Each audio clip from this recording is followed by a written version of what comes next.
Hello everyone, now you'll hear a fast recap of the movie Dominica.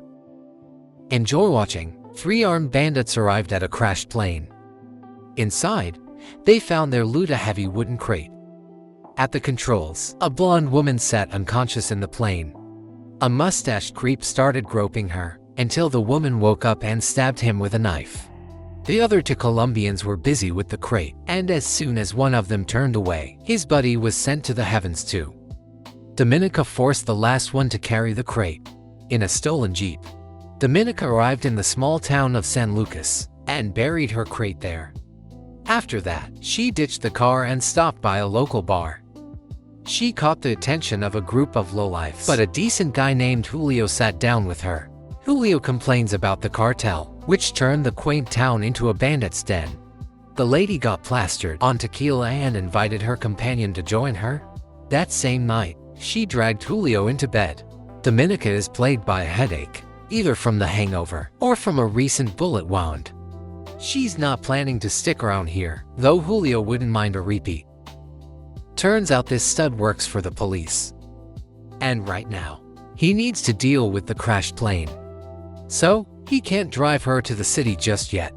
Dominica met Paulina, Julio's sister, and her kids. The old grandpa took a liking to Dominica too. Meanwhile, about stealing the family's car and getting out of here fast. A cop yanks gold teeth from a corpse. Some compensation for the fact that he knocked up his sister. One of the dead is the brother-in-law of the police chief, Santiago. So there'll be trouble. In the bathroom, Dominica has another pain attack.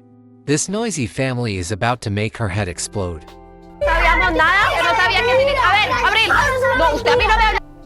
Dominica was about to leave, but she passed out and woke up in the kids' room. The doctor said the wound on her head is festering. He's a good doctor. Where's my bag? I have it. Don't worry, your money's safe. Today is Abril's birthday. The guest was also invited to the festive table. This family will definitely drive her insane.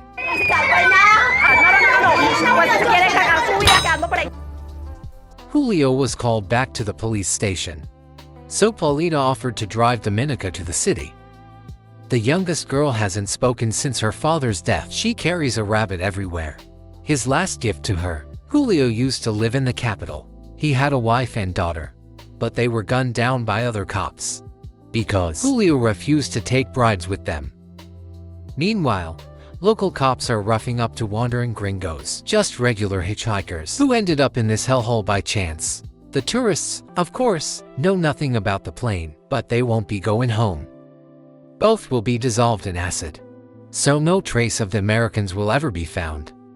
Dominica plans to buy a used Jeep, though it still needs some fixing, so she'll have to stay in town for one more day. The woman ended up at a quinceañera party. One gringo was dissolved alive.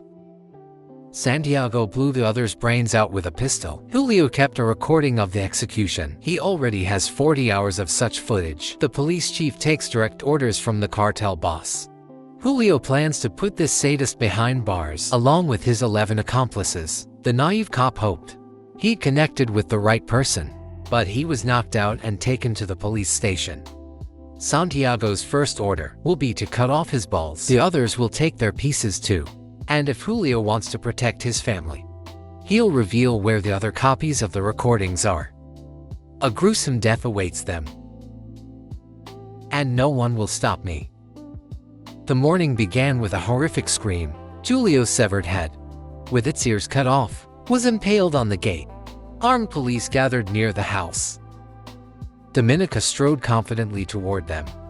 A fat guy reported to the boss that they found the laptop with the recordings and left a message. The order was to execute the entire family, but the grandpa started shooting first. In turn, Dominica took down the fat guy and used his massive body as a shield. The cops started reloading their weapons all at once. The killer seized the moment and gunned them all down, except for one who managed to escape. Dominica took the head of Julio's killer and gave it to his family. Santiago was shocked to learn that a single woman took out his entire squad.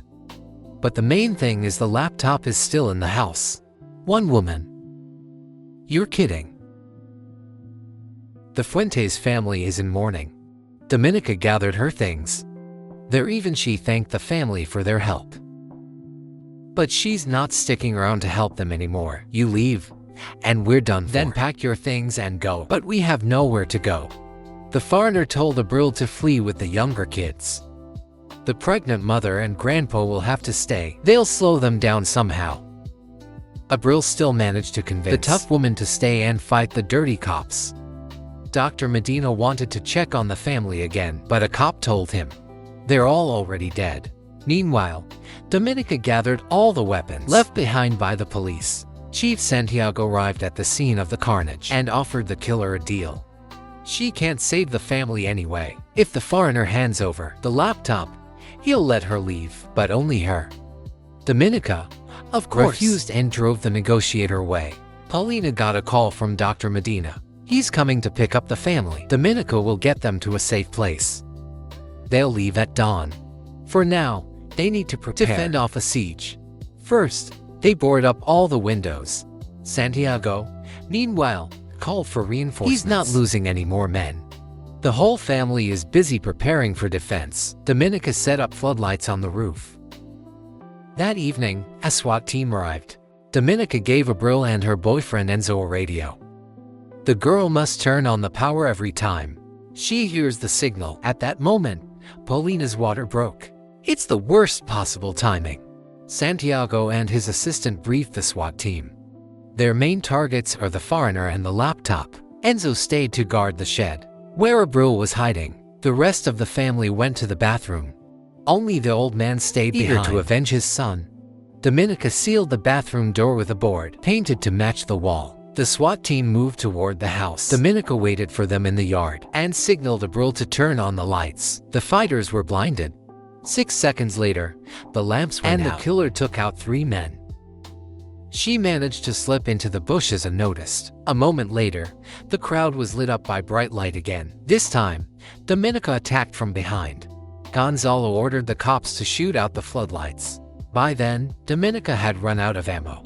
She started cutting down fighters with a knife. She grabbed a few more guns and managed to blow up a group with a grenade. She sprayed the rest with a burst from an automatic rifle. Gonzalo ordered an attack. The second team needs to find the breaker and shut it off. Dominica was already hiding among the corpses. She signaled Abril again. The bright light blinded the cops once more. The woman stood up and kept mowing down Colombians in droves. The second group was wiped out entirely. Meanwhile, Paulina gave birth. Dominica hid inside the house, and fortunately, the newborn baby's cries gave away the family's location. The cops entered the building too. Suddenly, a tape recorder turned on. The squad got distracted, and Dominica mowed them all down.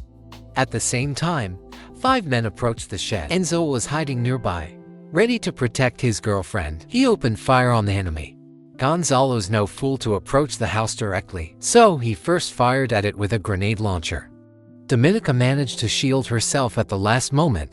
Now Gonzalo is ready to storm the house. Dominica had a special surprise for him: a pan of boiling oil. But it didn't stop the cop. During the struggle, the old man was shot by a rifle. The grandpa used up all his ammo, missing every shot. Now, he's desperately trying to reload his revolver. He finally manages, but the gun slips from his hands. Gonzalo was about to strangle the woman, but she kicked the revolver to the old man, and he finally shot the dirty cop dead. At the same time, another SWAT team entered the house from the other side. They located the family by the baby's cries and broke through the wall. The cops were about to execute the innocents, but Dominica shot them through the wall. So none of the Fuentes family were harmed. Well, almost only the grandpa is bleeding out. But before dying, he got to see his newborn grandson. Abril finally made it outside. She learned that Enzo was killed in the shootout nearby. A wounded officer lay there. Dominica ordered him to tell the boss that the foreigner and the family are dead. All survivors need to move out urgently. Before leaving, Dominica burned the house down. The family reached a cliff on foot. Paulina was exhausted and asked to rest. During cleanup, the cartel boss arrived at the house. De la Cruz Santiago is sure the Fuentes family is still alive, but he can't risk his men anymore. He needs the cartel's help. The family continued their journey. Dr. Medina was waiting at the agreed spot with an ambulance. Dominica gave the Fuentes some stacks of cash and ordered them to move forward as a farewell. The youngest daughter gave the woman her rabbit. Dominica stayed behind in the clearing. The family settled into the vehicle, and then Medina's brains were blown out. A sniper, Lesky, backed by cartel fighters under Dominica's cover. Abril took the wheel, but the vehicle wouldn't start. During the shootout, Dominica took down the sniper. She hid behind a small rock and kept firing. The vehicle finally started. Abril was overjoyed. They had finally escaped, but a pickup with a machine gunner blocked their path. Despite this, the girl floored the gas pedal and tried to swerve around the bandits under fire, but she only slid down the hill. The vehicle flipped. Her younger brother and sister were killed. Abril lost it and opened fire with an AK-47, but the machine gunner shot her back, tearing off her arm in the process. Dominica ran as fast as she could to save at least someone, but the machine gunner riddled the ambulance. The vehicle exploded with Paulina and the newborn inside. Dominica was too late. She looked at the burning remains of the family and broke down in tears. But soon, all of Colombia learned of San Lucas's police crimes. Dominica took the promised car and dug up that heavy crate. It held a serious arsenal of weapons. Santiago sought protection from Gabriela de la Cruz, since no one would dare invade her territory. But during the credits, Dominica put a bullet in Santiago's head, while taking out a dozen fighters and even Gabriela herself.